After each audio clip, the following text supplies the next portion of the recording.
Oui, ben, je pense que en fait, c'est très important aujourd'hui quand on est de gauche, quand on se définit du côté des forces progressistes, et de comprendre que ce qui se passe autour de la France insoumise et ce qui se passe autour de la personnalité de Jean-Luc Mélenchon, c'est pas du tout une guerre contre la France insoumise, c'est une guerre contre la gauche. Et que ce qui est en jeu aujourd'hui dans le langage politique ou dans le champ politique et dans le champ médiatique, à mon avis, la question qui est posée, c'est est-ce que tenir un discours de gauche est encore possible sans être immédiatement accusé d'être en dehors de l'arc républicain, de menacer la démocratie, d'être populiste, d'être autoritaire, etc.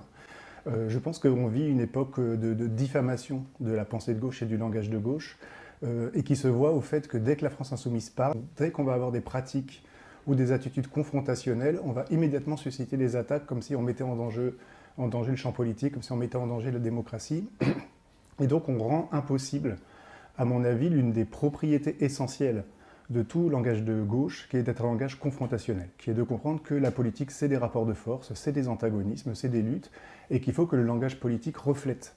les luttes concrètes telles qu'elles émergent, et avec la radicalité qu'elles doivent avoir. Comme si le langage politique devait être un langage bourgeois, un langage policé. Et donc aujourd'hui, on a une offensive langagière qui est menée,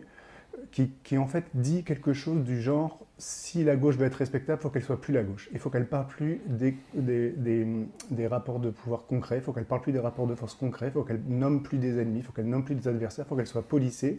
Mais si la gauche est domestiquée, si la gauche est policée, elle n'est plus la gauche, elle n'est plus en rapport avec les luttes. Il y avait un texte qui m'a frappé, que j'ai relu, un article de Pierre Bourdieu sur la candidature de Coluche à la présidentielle en 81.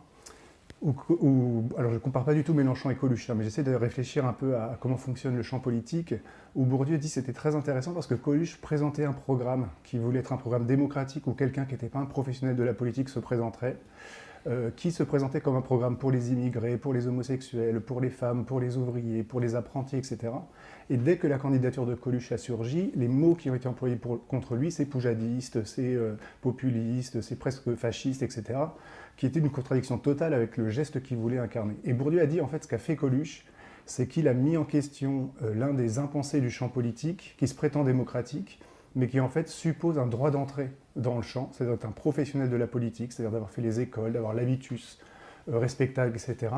pour pouvoir être pris au sérieux et pour pouvoir faire partie du champ de la démocratie. Et si vous vous présentez en étant à l'extérieur de ce champ, vous cassez le jeu, vous interrogez le fonctionnement du jeu, vous êtes vu comme un ennemi de la démocratie, alors qu'en fait vous accomplissez un geste démocratique qui consiste à dire tout le monde peut se présenter, et notamment pour défendre